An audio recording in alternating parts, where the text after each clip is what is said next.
अगर दुनिया के सबसे पावरफुल लोगों की लिस्ट को देखें तो अमेरिका के राष्ट्रपति सबसे टॉप पर आते हैं। अमेरिका के राष्ट्रपति की सुरक्षा यूनाइटेड स्टेट्स सीक्रेट सर्विसेज करती है, जो दुनिया की सबसे ताकतवर सुरक्षा एजेंसी में से एक है।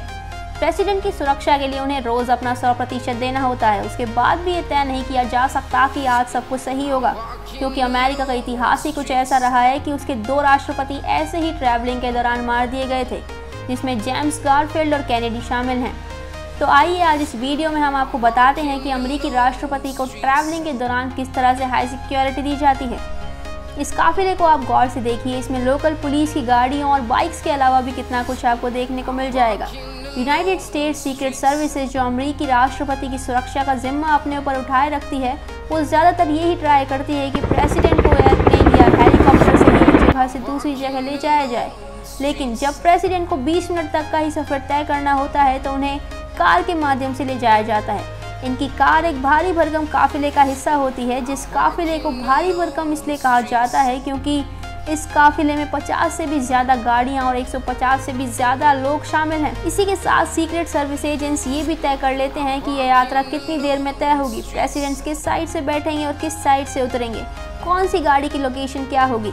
इसमें से किसी भी चीज़ में अगर एजेंट्स को थोड़ी भी तब्दीली नज़र आती है तो वे तुरंत अलर्ट में आ जाते हैं। ये पूरा काफिला असल में 2 पार्ट्स में डिवाइडेड रहता है। अगर इसके पहले हिस्से को देखें तो आपको पुलिस की गाड़ियां मिल जाएंगी, जो प्रेसिडेंट की कार से लगभग 10 मिनट आगे आगे चलती हैं, जिसका मेन काम होता है जिस रास्ते से काफिला गुजर रहा है उस रास्ते को खाली करवाना और किसी चौराहे पर सारे रास्ते को ब्लॉक करके काफिले को गुजरने देना। कभी कभी रास्ते को खाली करवाने के लिए वी शेप में भी बाइक्स आ जाती हैं, जिससे अपने आप ही रास्ता खाली हो जाता है। और बात करें इस काफिले के दूसरे हिस्से की तो प्रेसिडेंट की कार इसी हिस्से में होती है, लेकिन किसी को पता नहीं होता कि प्रेसिडेंट किस कार में बैठे हैं, क्योंकि इस हिस्से में प्रेसिडेंट की कार की तरह दिखने वाली एक और कार ट्रेवल कर रही होती है, जिसका रंग डिज़ाइन सब प्रेसिडेंट की कार की तरह होता है। प्रेसिडेंट दोनों में से किस कार में बैठेंगे ये उनकी टीम बिल्कुल आखिर में तय करती है और उन्हें कार में बैठाने के बाद वो कार को काफिले के साथ मिला देती है। अगर किसी को पता भी लग जाए कि प्रेसिडेंट कौन सी कार में बैठे हैं तो ये लोग बार बार उन दोनों कार्स को आपस में एक दूसरे से उनकी जगह रिप्लेस करवाते रहते हैं। प्रेसिडेंट की कार पूरी तरह बुलेट प्रूफ होती है। इस कार में एक रॉकेट लॉन्चर, ऑक्सीजन सिलेंडर और प्रेसिडेंट के ब्लड ग्रुप की 2 यूनिट ब्लड भी रखा होता है। इस कार को बीस्ट के नाम से भी जाना जाता है।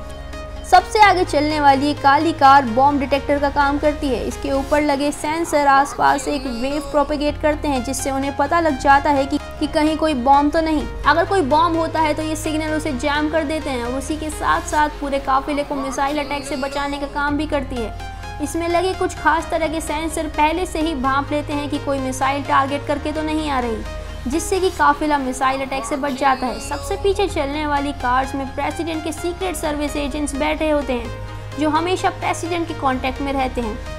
जो कार इन दोनों में से आगे होती है उसे हाफ बैक कार कहते हैं और जो सबसे पीछे होती है उसे कैट कार कहते हैं। इन दोनों कारों के पीछे का हिस्सा खुला रहता है। हमले के समय पहली कार के एजेंट्स प्रेसिडेंट को सुरक्षित रखने का काम करते हैं और दूसरी कार में मौजूद एजेंट्स काउंटर अटैक करते हैं। तो कुछ इस तरह से दुनिया के सबसे पावरफुल इंसान का काफिला गुजरता है। इसमें न्यूक्लियर अटैक से भी प्रेसिडेंट को बचाने की व्यवस्था होती है।